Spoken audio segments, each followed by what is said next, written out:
Continue reading Krishna book by A.C. Bhaktivedanta Swami Srila Prabhupada. Chapter 41. Krishna enters Mathurā. Krishna enters Mathurā. While Akrura was offering his prayers to the Supreme Personality of Godhead, the Lord disappeared from the water exactly as an expert dramatic actor changes his dress and assumes his original feature. After the Vishnu Murti disappeared, Akrura got out of the water. Finishing the rest of his ritualistic performances, he went near the chariot of Balaram and Krishna and was struck with wonder. Krishna asked whether he had seen something wonderful within the water or in a space. Akrura said, "My dear Lord, all wonderful things that are happening within this world, either in the sky or in the water or on the land, are factually appearing in your universal form. So when I have seen you, what wonderful things have I not seen?" This statement confirms the Vedic version that one who knows Krishna knows everything, and that one who has seen Krishna has seen everything.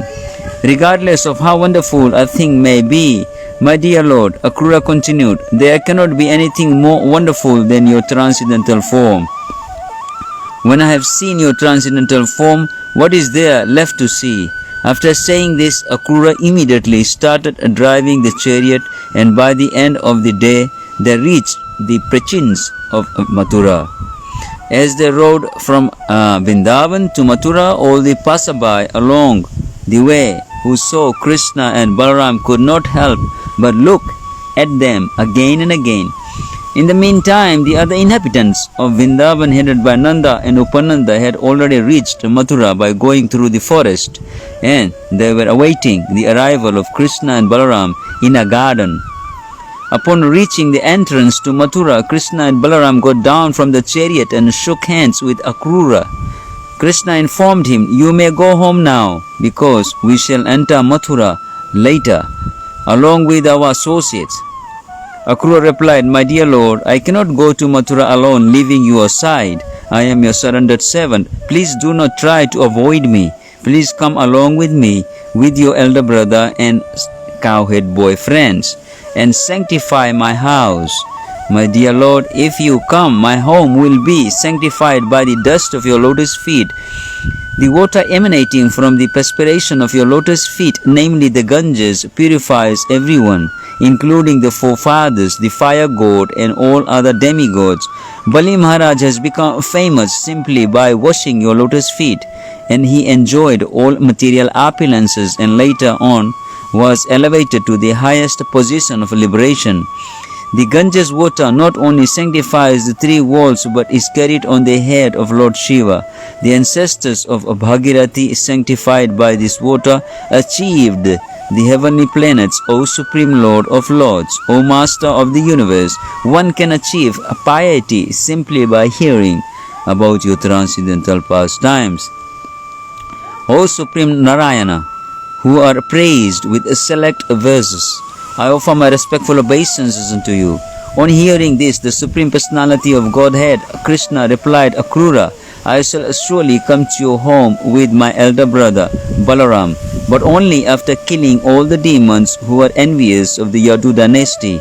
In this way I shall please all my relatives. Akrura became a little disappointed by these words of the Supreme Personality of Godhead, but he could not disregard the order. He therefore entered Mathurā and informed Kamsa about the arrival of Krishna, and then he entered his own home. After Akrura's departure, Lord Krishna, Balaram, and the cowhead boys entered Mathurā to see the city. They observed that the gate of Mathurā was made of first-class marble, very well constructed, and that the doors were made of pure gold. There were gorgeous orchards and gardens all around, and the whole city was encircled by canals, so that no enemy could enter very easily. They saw that all the crossroads were decorated with gold, and that there were copper and brass storehouses for stocking grain, and there were many rich men's houses, all appearing symmetrical, as if constructed by one engineer. The houses were decorated with costly jewels, and each and every house has nice compounds of trees bearing fruits and flowers. The corridors and verandas of the houses were decorated with a silk cloth and embroidery, work in jewels and pearls. In front of the balcony windows were pigeons and peacocks walking and cooing. All the great grain dealers' shops within the city were decorated with different kinds of flowers and garlands, newly grown grass and pleasing flowers like narcissus and roses.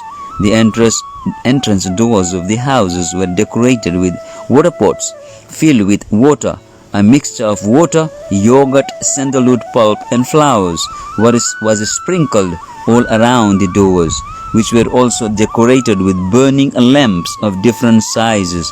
Over all the doors were decorations of fresh mango leaves and silk festoons. When the news spread that Krsna and Balaram and the cowherd boys were within Mathura city, all the inhabitants gathered, and the ladies and girls immediately went up to the roofs of the houses to see them. They had been awaiting the arrival of Krsna and Balaram with great anxiety, and in their extreme eagerness to see Krsna and Balaram, the ladies did not dress themselves very properly. Some of them placed their clothes in the wrong place, some anointed their eyes on one another's side only, and some wore ankle bells only on one leg, or wore only one earring. Thus, in great haste, not even decorated properly, they went to see Krsna from the roofs. Some of them had been taking their lunch, but as soon as they heard that Krsna and Balaram were in the city, they left their eating and ran to the roofs. Some of them were in the bathroom taking their baths, but without properly finishing their baths. They went to see Krsna and Balaram. Some were engaged in feeding their children breast milk, but they put their babies aside and went to see Krsna and Balaram. Passing by very slowly and smiling, Lord Krsna immediately stole their hearts.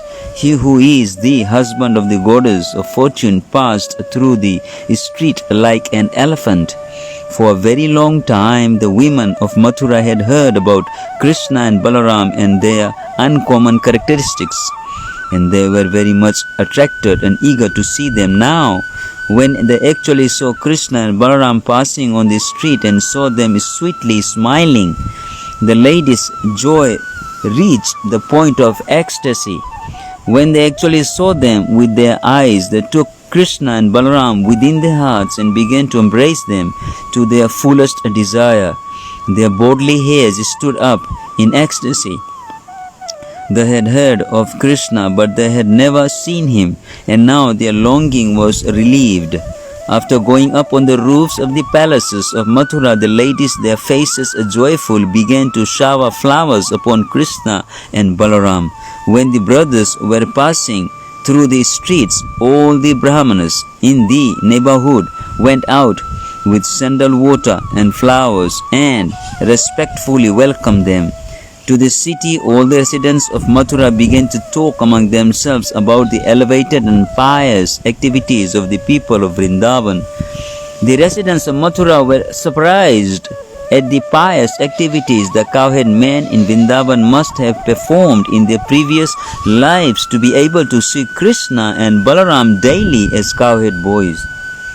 While Krsna and Balaram were passing in this way, they saw a washerman and a dyer of clothing. Krsna was pleased to ask him for some nice clothing. He also promised that if the washerman would deliver the nicest dyed cloth to him, the washerman would become very happy and all good fortune would be his. Krsna was not a beggar, nor was he in need of clothing, but by this request, he indicated that everyone should be ready to offer Krsna whatever he wants. That is the meaning of Krishna consciousness. Unfortunately, this washerman was a servant of Kamsa and therefore could not appreciate the demand of Lord Krsna, the Supreme Personality of Godhead.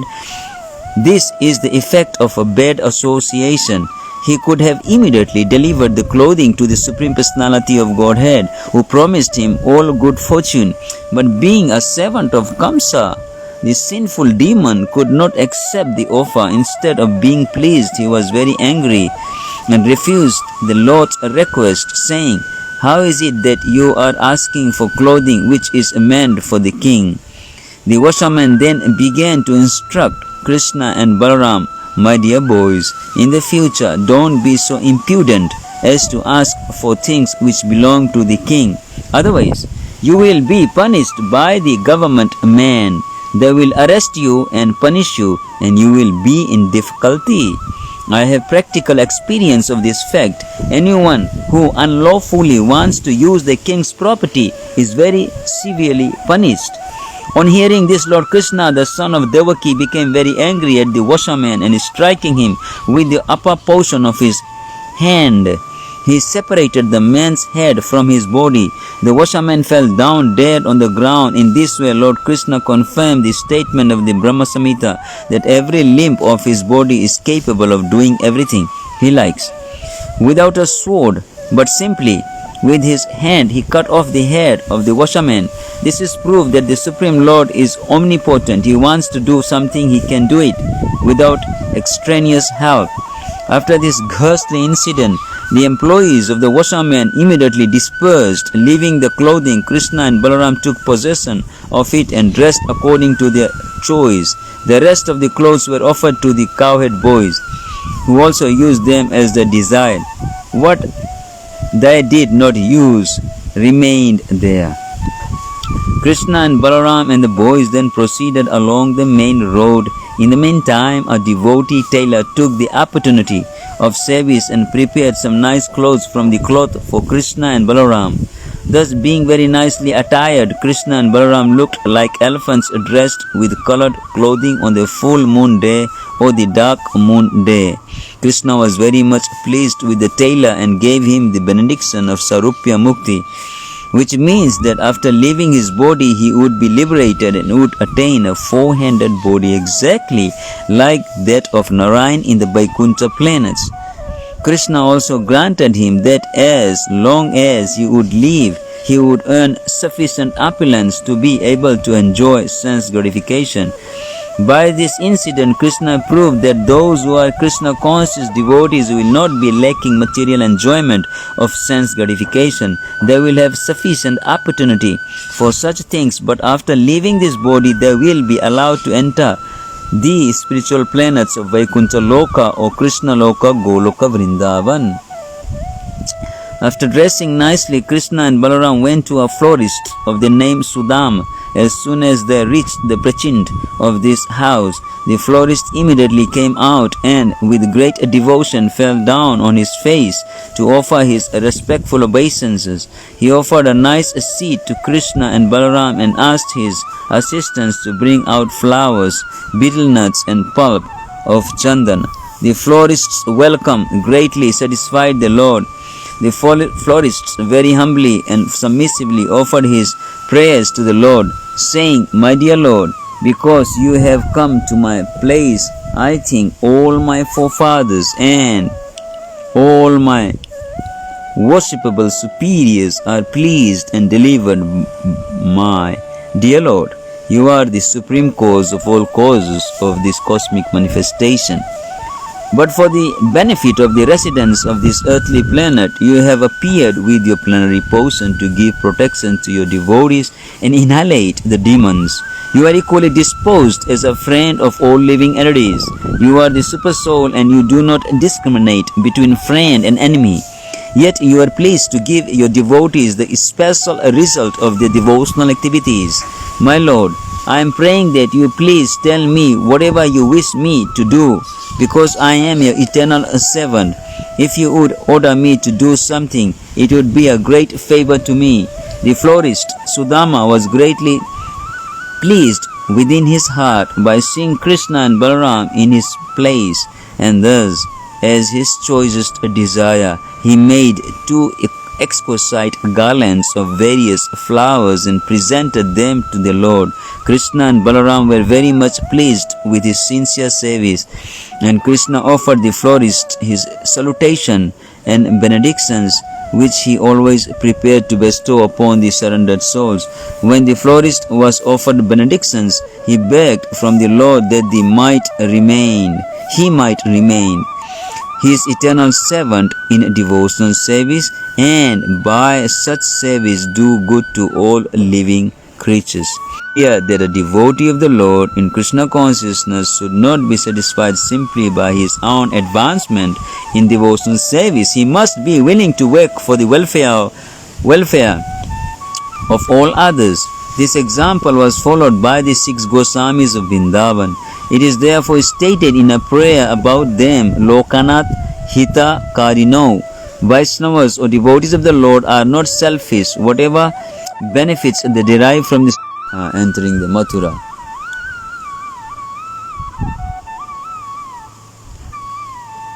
By this, it is clear that a devotee of the Lord in Krishna consciousness should not be satisfied simply by his own advancement in devotional service. He must be willing to work for the welfare of all others. This example was followed by the 6 Goswamis of Vrindavan. It is therefore stated in a prayer about them, Lokanath Hita Karino. Vaishnavas or devotees of the Lord are not selfish. Whatever benefits they derive from the Supreme Personality of Godhead as benedictions they want to distribute to all other persons, that is the greatest of all humanitarian activities. Being satisfied with the florist, Lord Krishna not only gave him whatever benedictions he wanted, but over and above that, he offered him all material opulences, family prosperity, a long duration of life, and whatever else his heart desired within the material world. Thus ends the Bhaktivedanta purport of the 41st chapter of Krsna. Krishna enters Mathurā.